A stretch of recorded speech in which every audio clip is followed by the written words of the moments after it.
Welcome to this week's Rogers McKee YouTube video. In this week's episode we're going to be talking about how you can say goodbye to cold calls. Let's go! Welcome to this week's Rogers McKee YouTube video. So in this week's episode we're looking at how you can say goodbye to cold calls. And to be honest, this has come off the back of a LinkedIn conversation that I saw this week whereby there was a commentator in the market that was basically saying that the number of recruitment consultants in the UK over on a year-to-year basis has actually dropped. And this is the second year, I believe, that this has been the case. And part of the reason I believe this to be the case is that a lot of consultants got into the market, a lot of trainees got into the market just after COVID, when the market was very buoyant, when effectively they were doing a 180 role. They were just resourcing jobs because the job flow was so prevalent, the jobs were coming into them without them having to try, and they were filling jobs and they thought they were successful. As the market in 2023 and the beginning of 2024 dropped off, and we're filming this in September 2024 just to timestamp it, the market got tougher. Sales and cold calling and business development was required. They didn't have the skills or the desire to do the cold calls, and a lot of those trainees have got out of the market. So how can you say goodbye to cold calls? Because one of the things that I think everybody hates doing is cold calling. Nobody likes to do it, and as a consultant, the aim really should be to build up a desk so that cold calling isn't relevant. I know people in the industry that get a lot of inbound inquiries that don't ever pick up the phone and do a cold call. They've got a good client base that gives them a good billing level. So how do you say goodbye to cold calls? Well, I've put together 5 sort of ideals here that I think will help. And the first 2 really are kind of tied together. And I'm going to start with the second one, which is operating within a niche.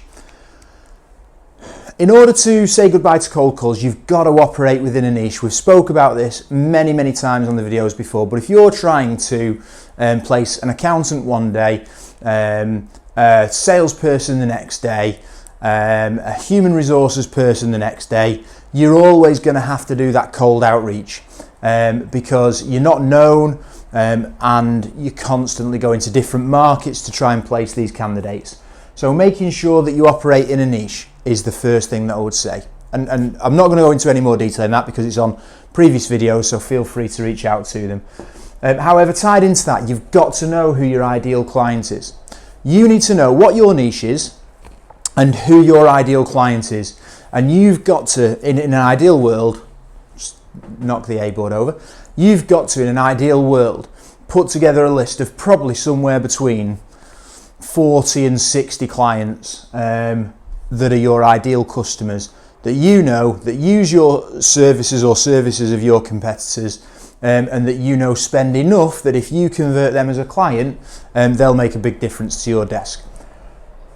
The reason that you've got to know who your ideal client is so that you can map the market out, but also so that you know where they spend their time.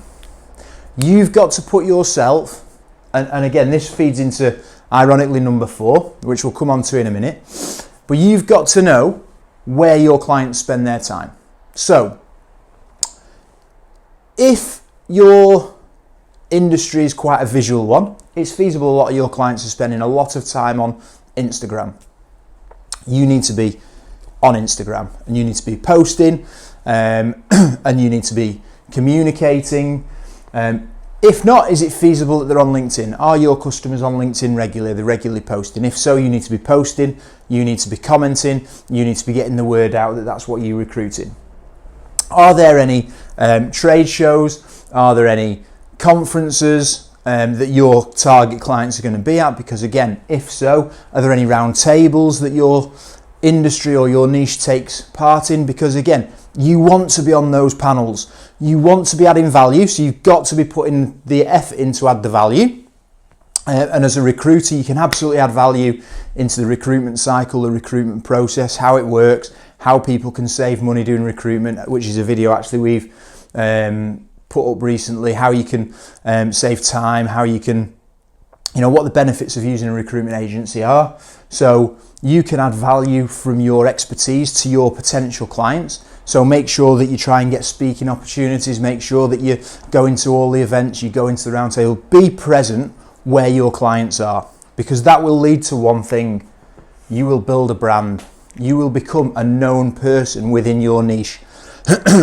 And the more known and the more brand that you build, the more traffic, the more inquiries you will drive into your desk or your business, if it's a business that we're talking about, and the less cold calls you're going to have to do, because the job flow will naturally come into you because of the brand that you're building. You'll become known as the go-to. And then the last one is one that just doesn't happen as much in recruitment as I think it should. Nobody's asking for referrals, or a lot of people aren't asking for referrals. If you operate within a niche,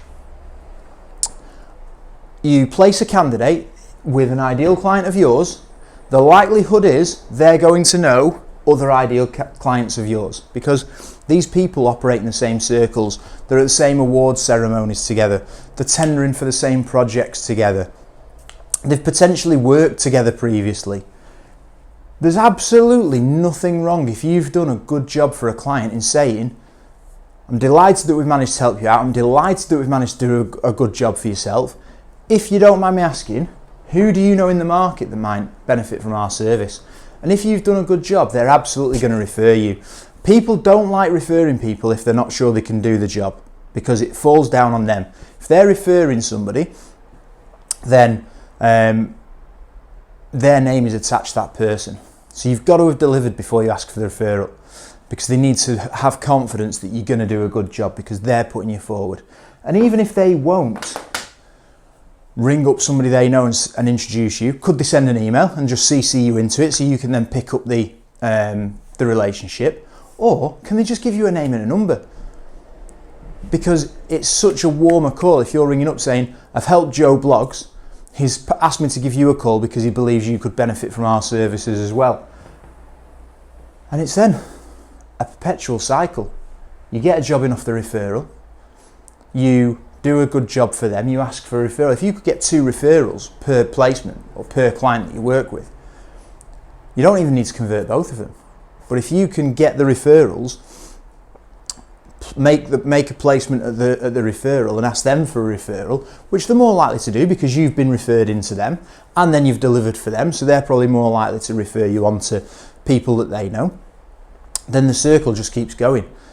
And then you're placing people without the need for cold calls. So if you don't like doing cold calls, there's 5 ways and 5 strategies that you can put in place that mean you never have to make a cold call again. Hope you've liked this video, and if there's anything else that you think, and we have missed quite a bit off there, so if there's anything else that you think, feel free to put it in the comments. But most importantly, subscribe to the channel. We're trying to get the channel out to more viewers. The YouTube algorithms love subscribers. The more subscribers we get, the more the videos are pushed out. And we're really trying to grow the watchership this year. So subscribe to the channel, and we'll be back next week.